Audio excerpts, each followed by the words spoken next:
This is what 2011 looks like for the Nigerian consumer. Lighter pockets and cheaper alternatives.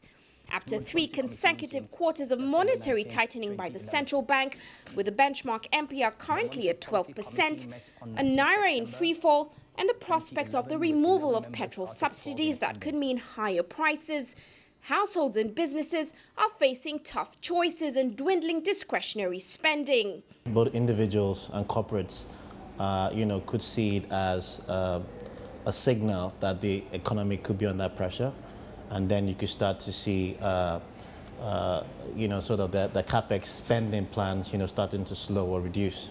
That I think is typically the initial reactions that you see. Now, as to how it would, impact the broader economy, obviously, if you start to see all of this starting to play, both the consumer starting to slow down on spending, and also the consumer companies and also manufacturing companies reducing their planned capital spendings, the reality is that it will bottom down to a slower GDP growth. Even with inflation climbing from 9.3% in August to 10.3% in September, some analysts aren't convinced that Nigerian consumers will be affected just yet. A lot of the manufacturers, consumer companies, buy at the W- rate, the CBN rate, and not necessarily the interbank rate. There are obviously some, especially the tier 2, tier 3, manufacturing companies or industries who buy at probably the bank rate. But I think that you're less likely to see a pressure just yet on the consumer. I think you start to see that pressure when the naira devaluation exceeds around about 10%. It's at that point that you would see manufacturing companies or industrial companies starting to pass some of the cost to the consumer. And so what the consumer would naturally do is also reduce his spending. I think it's important to highlight that the Nigerian consumer is not leveraged.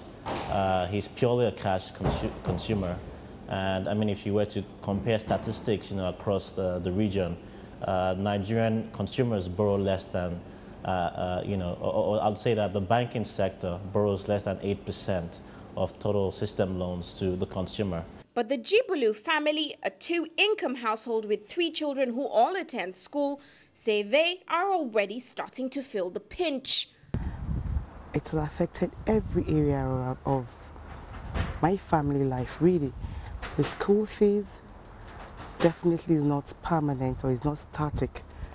It's been increasing every term. If one has a car, isn't it better off without a car? Because even with a car, you fill up your tank. As at 2003, I feel that I could say 2,000 naira could fill up my tank. That's about 2003, but now 2,000 naira won't really fill about a quarter of my tank in my car. So if you want to have a full tank, basically you should have about 5,000 and above to fill your tank. My husband and I made a budget. We always do that every January. And we discovered that we have to strike out our wants from our needs. And going by that, no, we can't go on vacation at the end of this year. Out of the country, it has to be in an African country. Foodstuffs in the market. Well, I haven't seen where basic food, the price is static, You could go to the market this week and discover that a tray of tomato or a basket of tomato, the price has increased, not just a little, but 100%. And you must feed. You must eat. The kids have to feed. Then we'll talk about power supply, NEPA. The bills are killing, and you will now discover that you make complaints and they'll tell you it's because of inflation.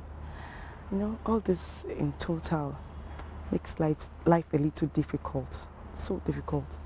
And you can't afford to, like I for one, I'm a working class, I can't afford to be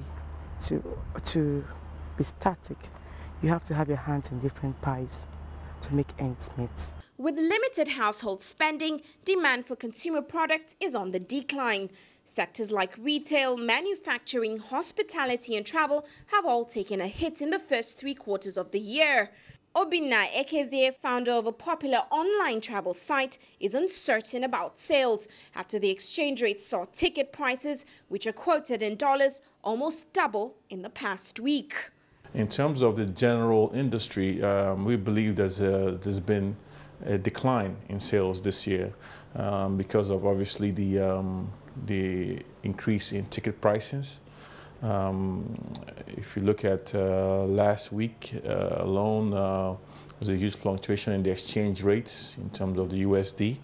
Was at 160.5 last week. Last week on Wednesday it was 165. Today is 158.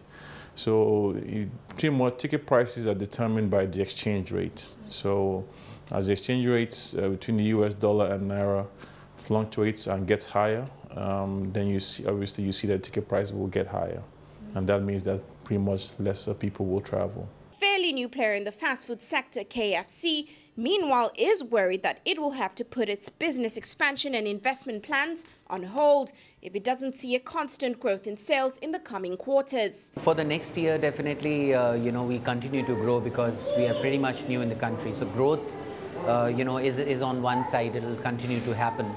But one does get worried about the economic scenario, especially with respect to what we hear is the removal of the fuel subsidy, which will impact the cost of living and hence perhaps the cost of employment.